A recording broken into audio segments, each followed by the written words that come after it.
नमस्ते दोस्तों। तो इस वीडियो में हम कवर करेंगे चैप्टर 6 माइक्रो इकोनॉमिक्स की बुक का, जिसका नाम है प्राइस इलास्टिसिटी ऑफ डिमांड। देखिए, पिछले चैप्टर में हमने पढ़ा था कि कब कब ऐसा होता है कि जो डिमांड है वो बढ़ती है घटती है, ये डिमांड कर्व जो है बैकवर्ड या फॉरवर्ड शिफ्ट होता है। तो हमने जाना था कि प्राइस के चेंज होने से नहीं, बल्कि बाकी फैक्टर्स जैसे कि कंज्यूमर की इनकम, उसका टेस्ट या प्रेफरेंस, या सब्सिट्यूट गुड या कॉम्प्लीमेंट्री गुड का प्राइस में चेंज, इन सब की वजह से डिमांड बढ़ती है घटती है।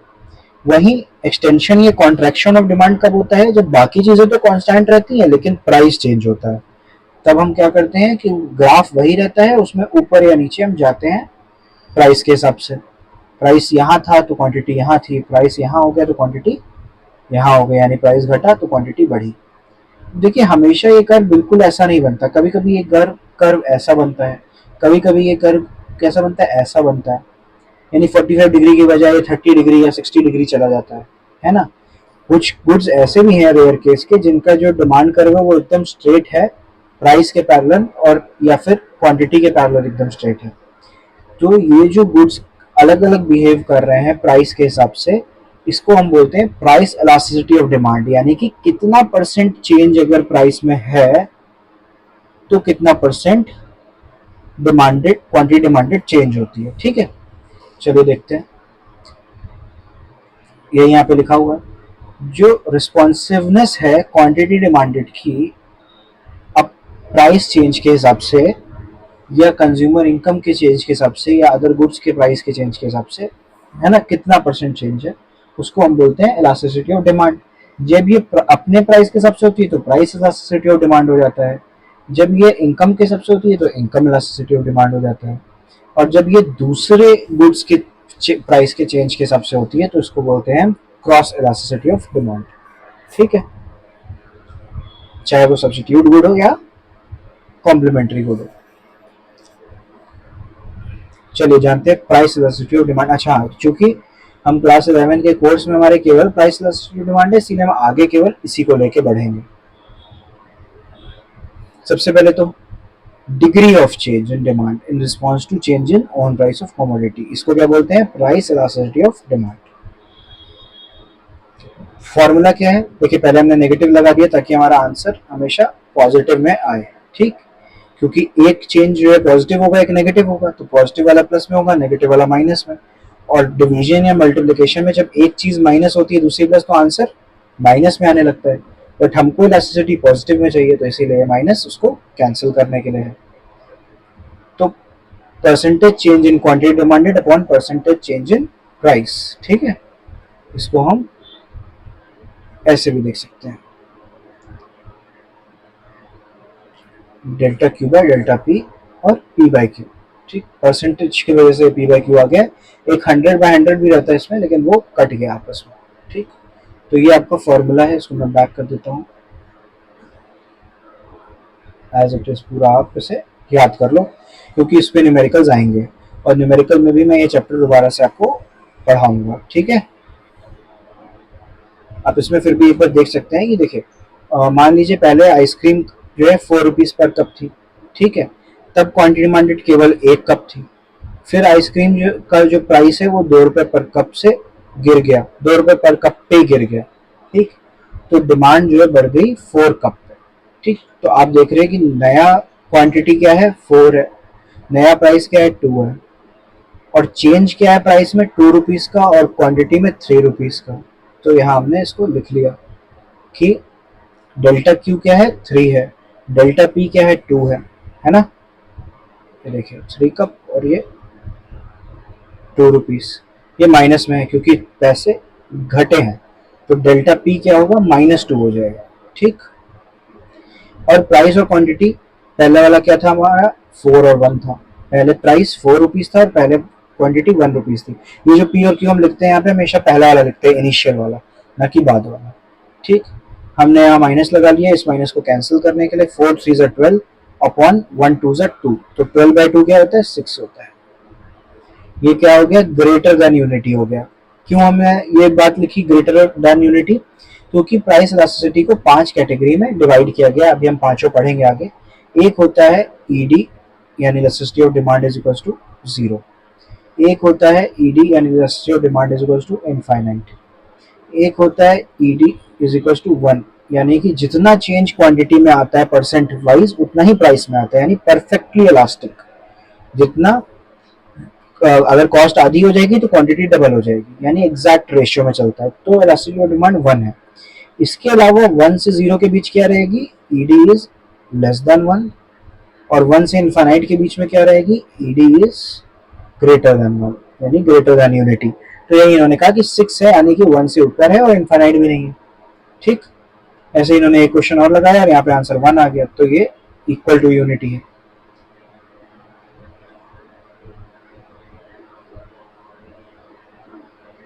ये बातें दोनों मैंने आपको बता दी है। परसेंटेज चेंज में क्यों होता है क्वांटिटी और प्राइस, क्योंकि इसी से हमें रेशियो का पता लगता है। भाई प्राइस और क्वांटिटी अलग अलग यूनिट में हो रही है, कोई जो है देखिए यहाँ पे लिखा है चेयर्स गिनी जा रही है नंबर्स में और प्राइस गिना जा रहा है रुपीज में, तो इनका कंपेयर कैसे करोगे। ऑफकोर्स किसी एक कॉमन यूनिट में लाना पड़ेगा, तो इसे परसेंटेज में ले आते हैं। ठीक है, इसके बाद माइनस साइन क्यों लगता है मैंने आपको बताया, क्योंकि एक ना एक चीज प्राइस और क्वांटिटी में से जो चेंज हो रही है डेल्टा वो घट रही होगी, क्योंकि अपोजिट होते हैं हमेशा ये। तो उस माइनस को गायब करने के लिए हम इसे इलास्टिसिटी, ताकि ये 0 से भी नीचे न चली जाए, इसको हम क्या करते हैं पॉजिटिव रखने के लिए माइनस का साइन लगा देते हैं। डिमांड कर्व का स्लोप और इलास्टिसिटी ऑफ डिमांड, देखिए जितने भी तरीके के हैं जो पांचों हमने आपको इलास्टिसिटी ऊपर बताई, उसका जो कर्व रहता है वो कैसा कैसा रहता है यहाँ पे हम देखने को मिलेगा।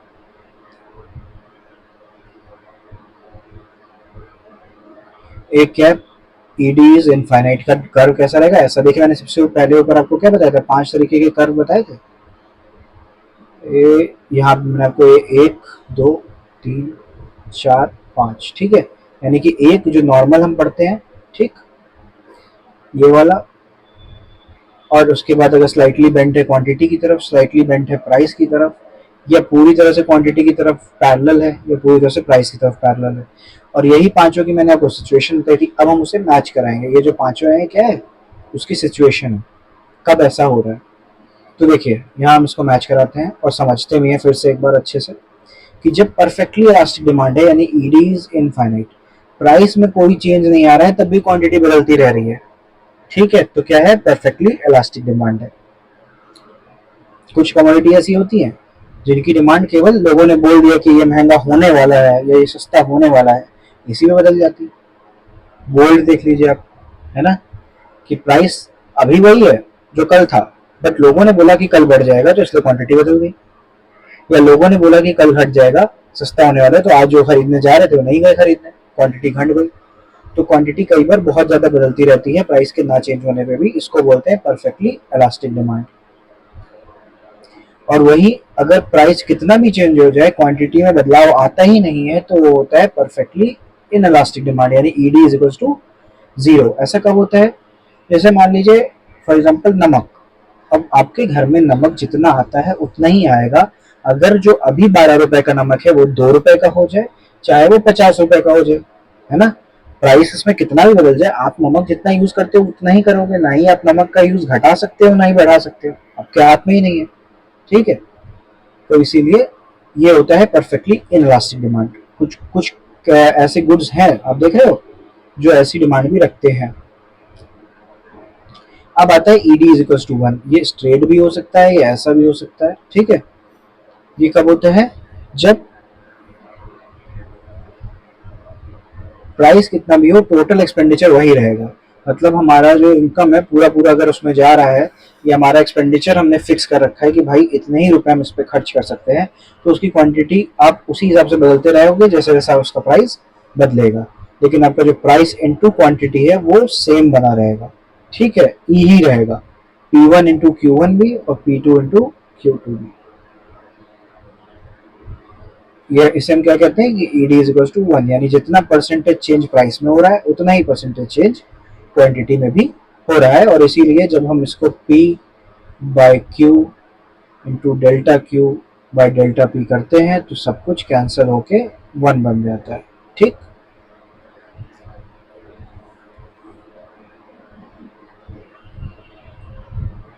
Factor affecting price elasticity of demand, कौन सी चीजें ऐसी हैं, कौन से फैक्टर्स ऐसे हैं जिसकी वजह से डिमांड की प्राइस इलास्टिसिटी बदलती है। जैसे अभी हमने आपसे कहा नमक, फिर हमने आपसे कहा गोल्ड, तो क्या है, कुछ ऐसा फैक्टर रहा होगा ना इन गुड्स का जो इनका जो प्राइस इलास्टिसिटी है बहुत अलग हो जा रहा है।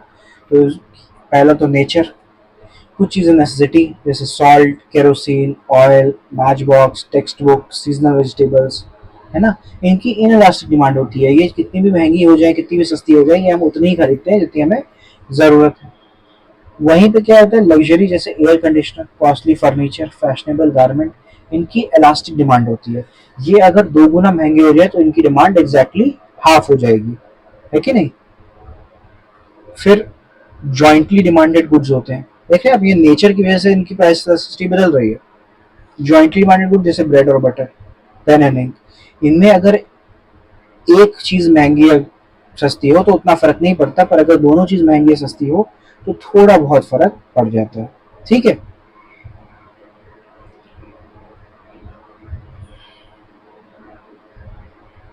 अब जैसे बटर थोड़ा सा महंगा हो गया, लेकिन अगर ब्रेड का रेट वही का वही है और ब्रेड की डिमांड उतनी ही है तो बटर की डिमांड भी उतनी ही बनी रहती है, ठीक है।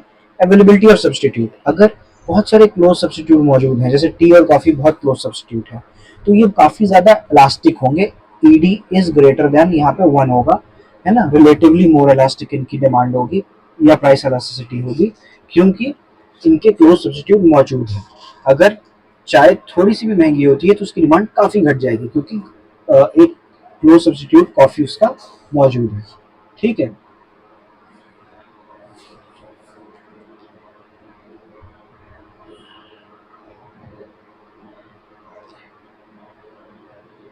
अब जिनके क्लोज सब्सटीट्यूट नहीं होते हैं, जैसे सिगरेट का कोई क्लोज सब्सटीट्यूट नहीं है, लिकर का कोई क्लोज सब्सटीट्यूट नहीं है, तो इनकी इनलास्टिक डिमांड होती है, मतलब इनका प्राइस बहुत बदल भी जाए तो भी डिमांड पर फर्क नहीं पड़ता है, ठीक है। तो सब्सटीट्यूट की अवेलेबिलिटी ये बताती है कि डिमांड, जो प्राइस इलास्टिसिटी डिमांड है वो कैसी होगी। फिर आता है मल्टीपल यूजेस, जो ऐसे गुड्स होते हैं जो मल्टीपल यूजर पुट किए जा सकते हैं, जैसे अभी हमने ऊपर मिल्क की बात की थी, तो वो उनकी डिमांड इलास्टिक होती है, यानी कि प्राइस बदलने से उनकी जो क्वांटिटी डिमांडेड है वो बदलती है, ठीक।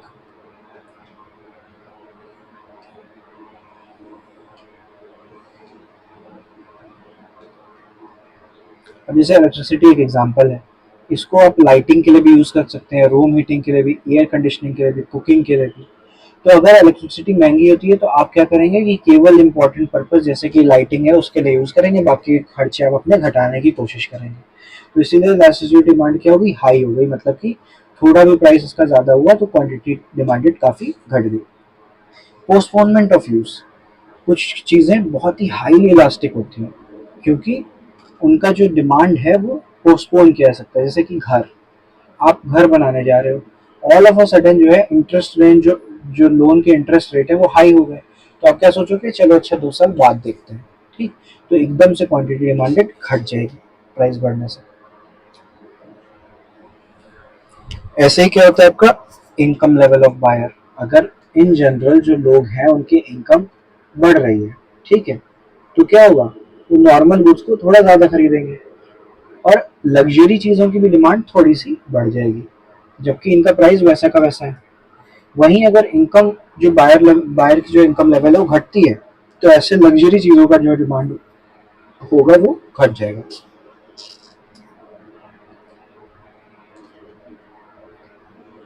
अब इंडिया में मिडिल क्लास पीपल के लिए स्मॉल कार्स भी क्या है, लग्जरी है, तो इनकी डिमांड भी यहाँ पे ऐसे ही वर्क करती है। हैबिट ऑफ कंज्यूमर, अगर कंज्यूमर किसी चीज को लेके एडिक्टेड है, जैसे सिगरेट और लेकर, तो क्या होगा, इस हाईली टैक्स भी कर दो तो भी जो है इनका डिमांड, इनका प्राइस बहुत बढ़ा दो तो भी जो है इनका डिमांड में फर्क नहीं आएगी, क्योंकि कंज्यूमर की हैबिट बन गई है इन्हें कंज्यूम करने की, ठीक।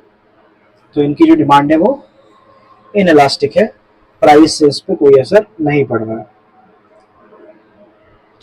फिर लोग प्रपोर्शन कितना स्पेंड कर रहे हैं, जैसे इनकम लोगों की अच्छी खासी होती है, मुकाबले जो प्राइस है न्यूज़पेपर का, टूथपेस्ट का, बूट पॉलिश का, नीडल्स का, तो ऐसी चीज़ों की डिमांड भी इन इलास्टिक ही होती है लगभग, क्योंकि इनकी डिमांड, इनका जो प्रपोर्शन है इनकम का जो इन पे स्पेंड हो रहा है वो 1% भी नहीं है टोटल में, तो इसीलिए थोड़ी महंगी हो भी जाए तो कोई खास फर्क नहीं पड़ता है। और वहीं जिस पे लार्ज प्रपोर्शन खर्च हो रहा होता है, जैसे कि क्लोथ्स, टू व्हीलर्स एक्सेट्रा, ये बहुत इलास्टिक होते हैं। मतलब कि इनके प्राइस पे थोड़ा भी फर्क पड़े तो इनकी डिमांड पे बहुत ज़्यादा असर पड़ जाता है। ठीक है, चलिए ये 2-3 पॉइंट्स आप खुद समझिएगा इसको, नहीं तो मैं इसको शॉर्ट वीडियो में कवर करूँगा। ठीक है, इसी के साथ ये चैप्टर ख़त्म होता है। थोड़ा और बता देता हूँ मैं फिर भी इनको दोनों चीज़ों को, जैसे कि प्राइस लेवल, यानी कि इन जनरल जो सारे गुड्स हैं या महंगाई है वो अगर बढ़ रही है और फिर भी किसी एक गुड का प्राइस उतना ही रह रहा है, तो प्राइस ना चेंज होने से भी उसकी क्वांटिटी बदलती है। ठीक है, क्योंकि जनरल प्राइस लेवल जब बढ़ता है तो जनरल इनकम लेवल भी बढ़ता है। ठीक है, तो अगर किसी कमोडिटी का प्राइस रुका हुआ है या उतनी तेजी से नहीं बढ़ रहा है तो उसकी क्वांटिटी डिमांडेड प्राइस बढ़ने पे भी बढ़ गई, तो इस पे भी इलास्टिसिटी ऑफ डिमांड डिपेंड करती है। लेकिन कैसे वर्क करेगी वो ऊपर इलास्टिक होगी इनलास्टिक होगी ये नहीं बताया जाता है। टाइम पीरियड, जब शॉर्ट पीरियड होता है तो डिमांड अक्सर इनलास्टिक होती है, लेकिन लंबे समय के लिए जो है जो डिमांड होती है वो हमेशा इलास्टिक होती है। ठीक है, क्योंकि कंजम्पशन हैबिट का जो है लंबे समय में कंज्यूमर की बदल जाती है इसलिए। ठीक, चलिए इस चैप्टर में इतना ही। अगले चैप्टर में हम पढ़ेंगे प्रोडक्शन फंक्शन और फैक्टर इफेक्टिव टू रिटर्न्स। ठीक, चैप्टर 7। धन्यवाद, अगले वीडियो में मिलते हैं।